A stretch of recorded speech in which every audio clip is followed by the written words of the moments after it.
Welcome to the T's and C's. Tisa and Chantel. Also known as the Terms and Conditions. Welcome to the T's and C's Reflection, our weekly mini-sode during the COVID-19 global pandemic. We are really excited to be joined by multiple alumni guests. Dan Renwick. Hello, nice to see you guys again. Nice to see you again.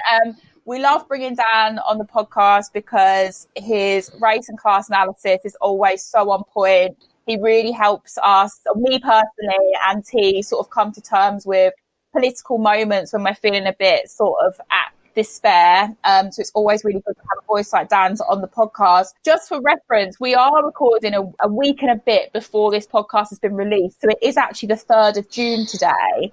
So you might gather from my voice that I am slightly exhausted because we are currently in the middle of the week where people are now claiming to care about Black lives.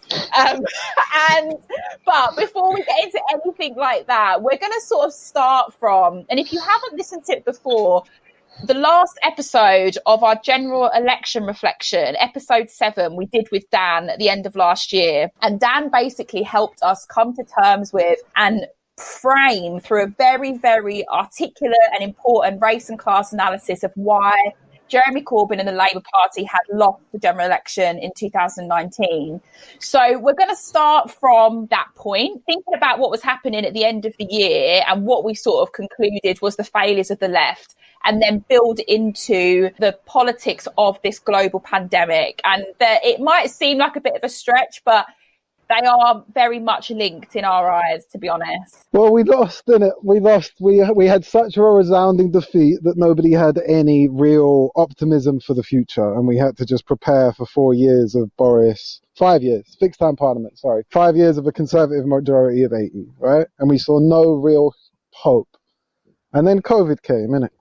And COVID allowed us to find such a level of government incompetence that we actually dreamed that this might be the end of the Tories prematurely, right? So it became this thing of we state the crisis as clearly as possible and maybe Boris has to go, maybe a national unity government forms, right? We shine the shit of the moment with the extremity of the moment in the hope that by stating the death toll or the failures to test, track and isolate, or Dominic Cummings, which is a joke of a scenario, and we'll get to that in time, right?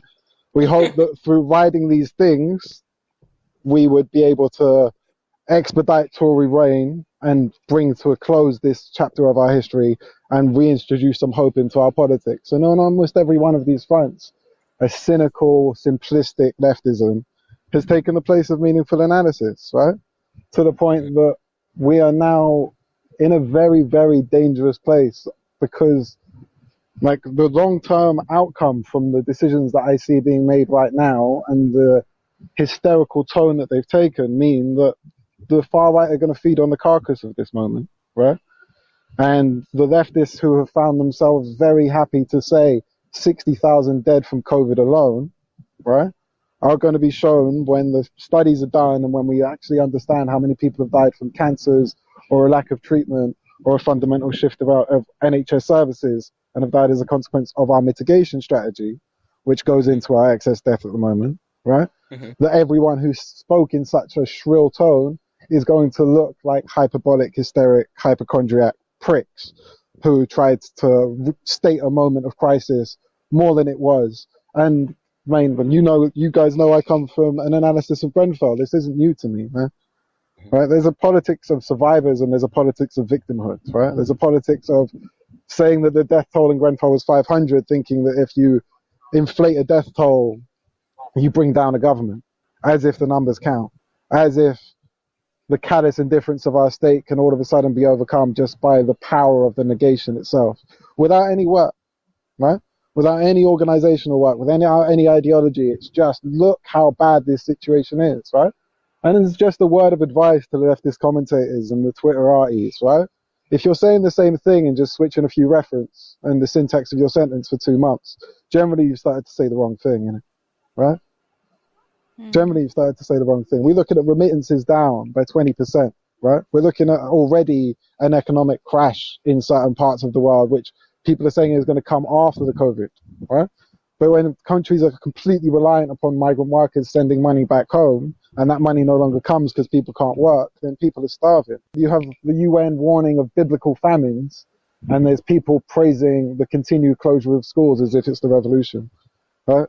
And I've had my head in my hands, right? I've had my head in my hands for the last 6 weeks, right? Because at first I agreed, right? I completely agreed, right? I went with this, let's expand the state, despite the fact that these are callous bastards with very little nous, right? But the moment necessitates me giving up my liberties to these guys who were going to swell the state to deal with the crisis. But they didn't swell the state to deal with the crisis. They deregulated and they outsourced. And consequently, every lesson that should have been learned from Grenfell, the inverse happened. And I saw myself facing a very real perilous moment.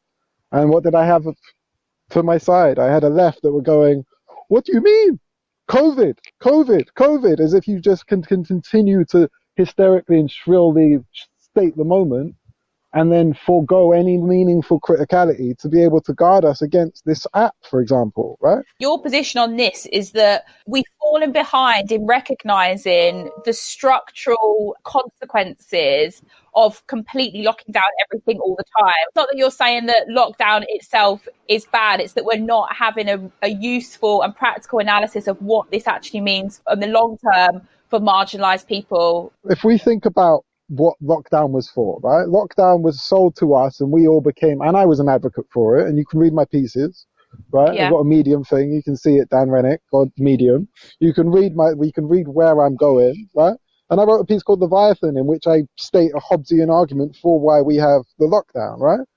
Which is that we need a state to deal with a moment of absolute crisis, and we do, right? I'm not an anti-statist, right?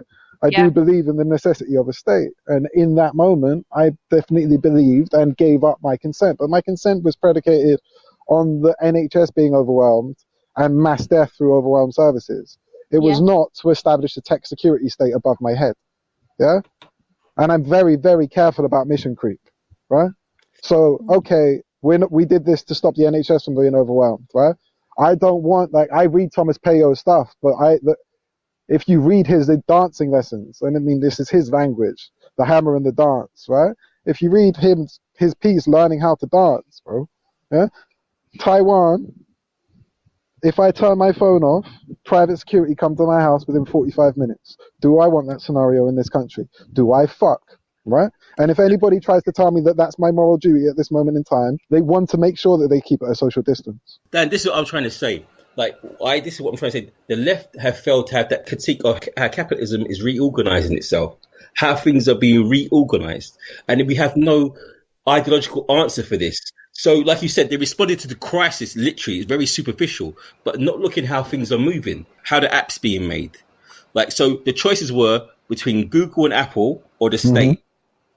That's the only choices we presented. I don't want either of those choices, right? Because they're both fucked up, aren't they? So when I started looking further, I'm thinking, what is the response to this shift in neoliberalism? There is none. I haven't heard anyone say anything and thinking, right, what? So like you said, when all this kind of calms down, we look hysterical. You locked us down for no reason. I'm like, no, but we need an answer. We need something that's robust, but no one's doing that work. Easing of the lockdowns come too early. We need to test, track, and isolate first, right?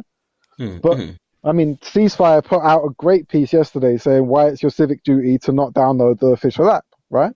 And it's a very, very good, cogent argument from a legal academic. The headline is quite salacious, right? And it's good, right? It's a great piece. I shared it, right? But the left aren't saying that generally. They're saying test, track, and isolate. And in so doing, they are providing the groundwork of a centralized app, right? The difference between Apple and Google's co-worked on app and the UK government's is that it centralizes data, stores data, and keeps a profile of us, whereas Google and Apple's doesn't, right? We brought in the people who were behind the Vote Leave campaign to develop this app. So really, really deep it, right? Really deep it. This is a tech security state in its worst form, and test, track, and isolate before you can ease the lockdown as a condition of it. Okay, if that's manual contact tracing, right? If it's what the Germans doing, right? If it's a non-invasive Bluetooth form without the need of this app, right? Because there's plenty of ways that this stuff can be done. I'm willing to listen. I've got vulnerable family members. I've got very close friends who've lost family. I've got acquaintances I've lost through this situation, right? I maintain my social distance. I don't go to mass gatherings, which we can come to in a minute. So, like, I take this as seriously as anybody can as an individual. But when it comes to a solution-based approach, and I think we have to think pragmatically and around a solution, I want a left that says, I don't give consent to a tech security state that doesn't even work, right? I don't want to give this thing up for mission creep, right? These guys think that just by stating a problem and stating a void, that the thing that's going to fill it is going to look and resemble socialism. Whereas what it looks like is dystopia. It looks and feels like dystopia. Every single day I read this stuff and I'm like, are you lot serious that you aren't calling this out? And I feel like I'm going mad. Like, I genuinely feel like I'm going mad. It's really interesting watching almost like the fall of capitalism, but equally it evolving into something even more sinister is what I think you're both kind of saying. And not having an opposition to that evolution of capitalism is terrifying, but it's almost like capitalism itself is been able to evolve because we have no means of actually handling something so dramatic and chaotic as a global pandemic. It seems just insane that actually what comes out of this is something even worse than what was there before. Like, it's not like realizing capitalism doesn't work ultimately leads to hope or something that's more equitable. What happens at the end of capitalism is something worse than capitalism. I don't think we're seeing the end of capitalism though, right? What we're seeing is a shutdown, and we're seeing a shutdown because these guys realize that if they didn't shut down, the unmitigated disaster of overwhelmed health services would lead to the collapse of their government. Not the collapse of capitalism itself, but the collapse of their government, an untenable situation, right? So they had to act to preserve this reform to conserve logics, right? This fundamental conservatism, right? This has been done as a way of stopping the far worse situation from emerging, right? And within that moment, they have operated with outsourcing to Deloitte for health services. Right? Deloitte have got the big contracts and then are subcontracting G4S and Serco to fuck. And we're supposed to say, this is socialism, this is the end of capitalism. No, right? None of that is happening. This is neoliberalism, neoliberal crisis management. And trust me, man, I've seen this stuff before. They're very good at it, right? They're very good at it. It looks like a green heart, yeah? It looks like a green heart.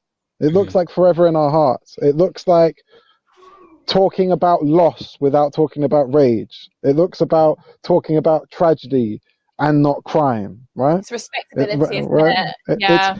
It's a way of defanging us so that what happened was this inevitability or this tragedy as opposed to a criminality, right? And the worst thing is that there are Southeast Asian nations who we praise who are working on a pandemic preparedness plan that we drafted in 2008, right? In theory, the UK still leads the world in how you deal with pandemics. In practice, the UK is a laughingstock. Why is that? Right? Because of the very forces that are now being enabled through the pandemic, which is outsourced, deregulated market state logics, right? Go on, T. What were you going to say, T? Didn't Deloitte fuck up the testing? Is that what happened? They fucked up the testing, didn't they? They fucked up the testing. It's mad. So here we are, right? Boom. 2020, halfway through the year. I don't know what to think anymore. I don't trust anyone. Don't trust any politician. What do we do? Where do we go? Where do we go? Up our game. Dominic Cummings beat us twice in a 5-year period. Yeah?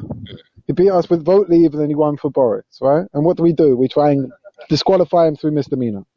We're like the boxers who can't beat Tyson and try and do him for biting Evander Holyfield's ear, right?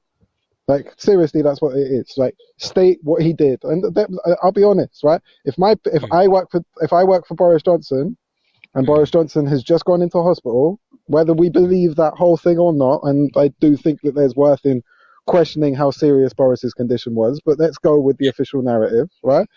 At that moment in time, you've got the entire press pack outside your house and you're Dominic Cummings. Are you going to stay in London, right? If I'm Dominic Cummings, am I going to stay in London? I'm going to cut out if I can, right? And trust me, I know leftist activists who have banged on about PPE who have left with symptoms from their house, right?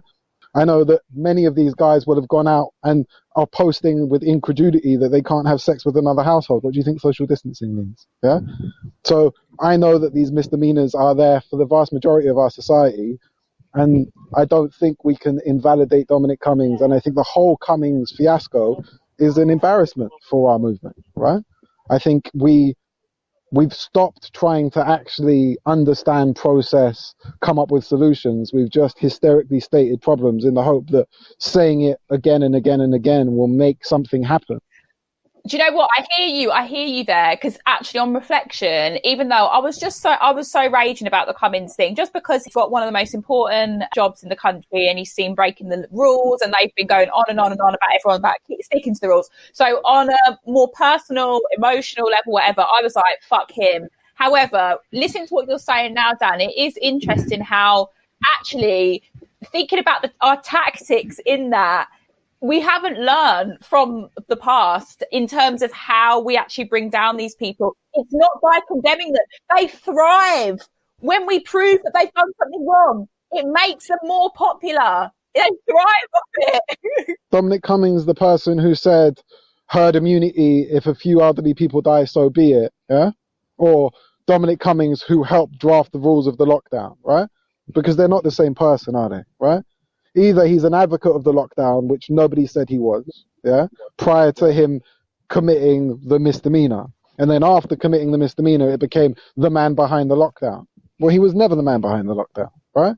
And I know plenty of people who don't support the lockdown, right? And we have nations like Sweden and the Netherlands and Japan and others who have never gone down this route, right? And Cummings sits not in a condition of eugenicist Hitler who's happy to have herd immunity, but within a consensus that exists with both within and outside the European world that fundamentally is based about capacity, right?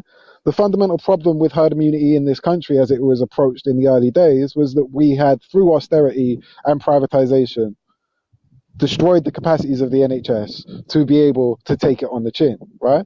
Not that a controlled spread of COVID isn't actually a strategy that can be put into practice should the conditions exist, right? And we don't know at this moment in time whether Sweden in this winter that's coming is going to fare better than Denmark, right? It could well be that the second wave hits those nations that have locked down hard and have no immunity whatsoever, and Sweden can process this a bit better. And at that moment in time, we have to be open and critical enough to be able to say, okay, well, maybe Sweden had it right. Yeah? Maybe Sweden had it right, but instead we've had to make Sweden akin to eugenicism. Yeah? And we've made Dominic Cummings both responsible for the lockdown and eugenics, which doesn't work, right? We have to pick and be consistent because our contradictions will hang us. Yeah, because I tell you who is consistent at this moment in time: the far right. 100%. This is what I've been saying to people. They've been singing for the same hymn sheet for a long time. That takes an ideology, man, and that's what I think is lacking from our side. I don't know what we coalesce around. Like the thing about Dominic Cummings, it's low hanging fruit. Yeah, it is. He has power. He has power. And you don't, and look at what he's doing, he's taking a piss. And most people will get their backs up about it. But ultimately, what will happen? Nothing. And you lose all that momentum that you built up. You lose what you could have turned into something that could be quite incisive, quite damaging to them, but we lose that. But the thing is that we still had a loaded punch, right? Until we went and gathered in our thousands. Yeah? Until we all threw away the importance, right? Beginning of that, when Boris didn't close the pubs immediately and people went out drinking that night, Daniel Trillian posted, "Go in drinking isn't the Blitz spirit. It's the equivalent of open up the blinds in a air raid." Yeah? Mm-hmm. Letting the virus know exactly where you are and spreading it, right? And we went and gathered in our thousands, right? The biggest mass gathering since the lockdown happened by the left's watch, right? And with Black Lives Matter, right? And yes, there was an advisement to wear masks, right?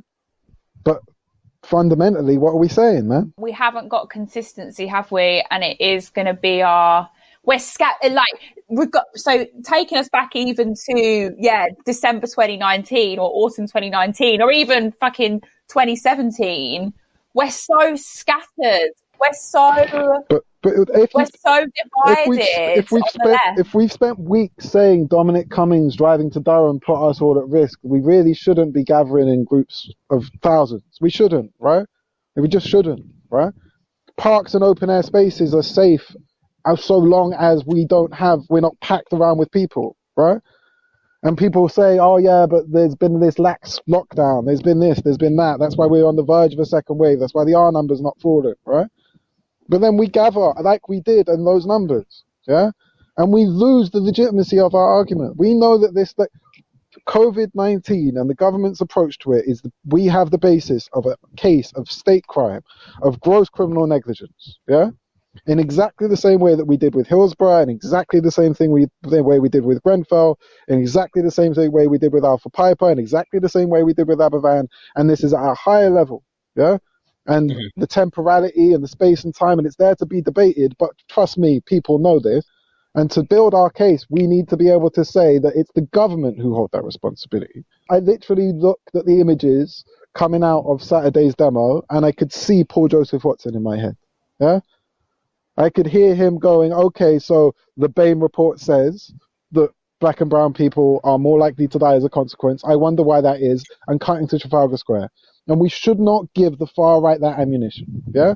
And if we do, we have to be very clear that we can't just go from one argument to the next without any real rationality or ideology that underpins it, so that it's just rage that we're justified in that position shift, right? Because the consequences is more loss of life unless we're careful. Unless the pandemic is over, unless something is, we're looking at more loss of life as a consequence of our action now. And it's not a position we should be in. Like, if we're going to go for Dominic Cummings' throat, we need to be morally pure. We need to not be going outside of our house. We need to not be committing misdemeanors ourselves, right? But if we're willing to do all of that, if we're going to go out on roads in such numbers, we kind of have to give up on Dominic Cummings as a bastard, yeah? And we kind of have to give up on the argument that the government are inducing a second wave by a lax shutdown. And we have to, and I'd like to see consistency from our side. I'm not saying that it's wrong. Like, I think what happened to George Floyd necessitates action, but I would say that it's not a time for placard politics. I'd say if you're on the smoke, go be on the smoke, right? I have full support of what people did to the Minnesota Police Department. I have full support for the radical actions we're seeing emerge in the United States. But like, I haven't been on a Stop the War demo apart from to film it for the longest time because I got messed up by demonstrations in my early years, and they never were efficacious, right? And I find the moral argument for me to be there and turn up was not really that helpful, and I ended up just being surrounded by forward intelligence teams and having cameras put upon me, and I didn't understand what else it was doing but helping the state understand my politics, right? Like, what have we achieved through mass gatherings, right? Let's ask ourselves that question. We can maybe talk about the Arab Spring, talk about Egypt, but they've got Sisi in power right now, right? So, like, I don't really know what we're saying if we're saying mass gatherings in and of themselves are going to change the situation, right? Dan, I would say you're at the extreme end, right? You're someone who's thought about these things a lot, right?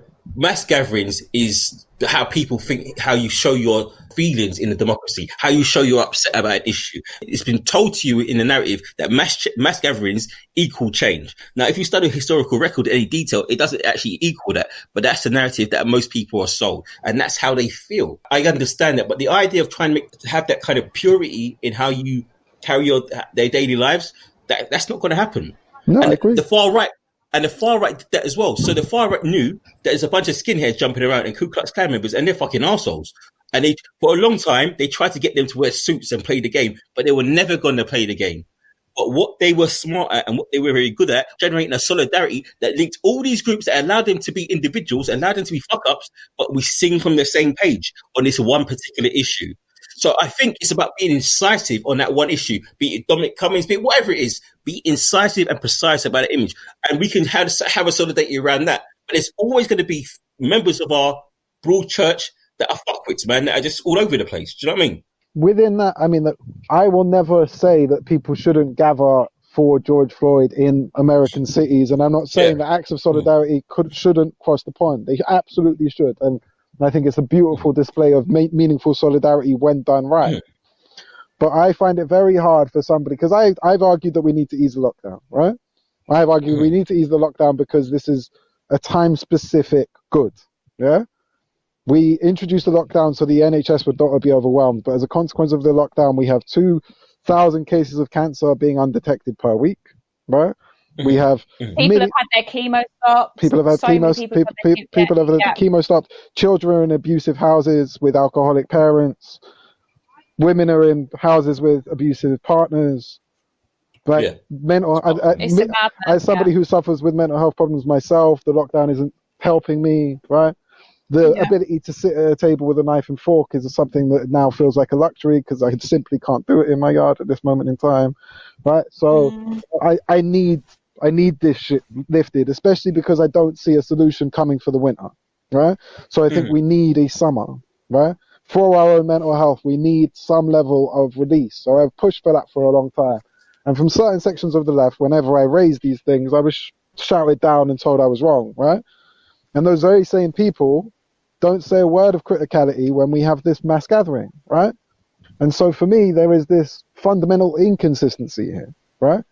Which we shouldn't be having at this moment in our history. This is a pandemic, right?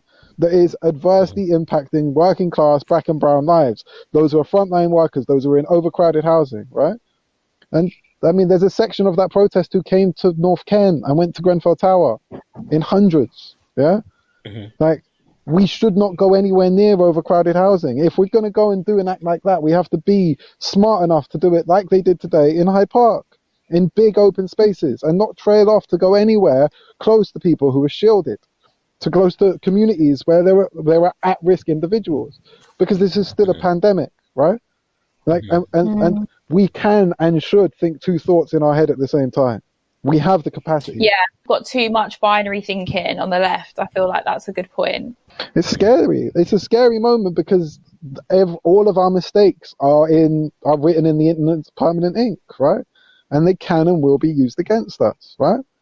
Like, Daniel Hannan wrote many pieces throughout this period, Toby Young, all of these guys, right? And the consistency of the left, which even goes for Simon Jenkins in The Guardian, who is the more kind of acceptable face of British conservatism, they're saying if Sweden get it right and we've established a tech security state and a shutdown that wasn't necessary, what are we going to say, right? And as opposed to even consider that as a possibility, the vast majority of the left have just tried to find a way of making Sweden a basket case, right? And Sweden's death rate is far higher than its Scandinavian counterparts, but also the spread of this disease is, right? And what happens in the winter that comes is going to determine a lot of these arguments. But there was a piece I read in The Lancet the other day that said on a per capita basis in a year's time, the rate of death is going to be comparable across the world unless there is a cure or a vaccine, right? Because it's about when deaths happen, not if deaths happen. COVID will kill, right? Right? So we're in a point where we're redistributing deaths, and we're redistributing deaths in a way that stops our NHS or our local health services from being overwhelmed, right? And if that is what the moment of history we are living through is, then we have to act accordingly, yeah? We cannot throw away that fundamental responsibility. We can't, right? And within that, right, we have to really think creatively about what it is that we hold in our power, because we hold far more power than just our ability to stand in Trafalgar Square, man, right? We do, right?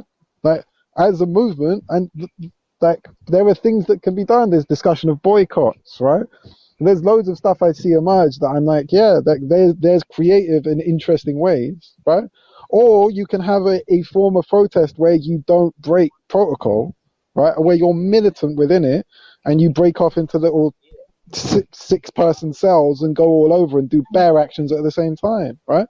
There's ways and means of doing stuff at a moment of history like this without compromising the fundamental point, which is the government are negligent and responsible for mass death, and we hold them to account. But don't throw that argument away, right? Like, don't build that argument for 3 months and then throw it away and then pretend you didn't throw it away, right? Because that's what I've seen happen. Always giving us food for thought, Dan. Thank you so much for joining us. Man, you look like you're going to explode, man. You're going to explode. It's just, hard, isn't it? Because I feel bad. I feel bad because I want to be in Hyde Park right now, right? In any other moment in history right now, I'd be there with the masses, right? Because I want to be, right? We'd be there telling people, understand your history, handing out books. Yeah. Read better books. Thank you so much for joining us, Dan. So much food for thought for everyone. We'll be back again next week. Look after yourselves, everyone, and stay safe.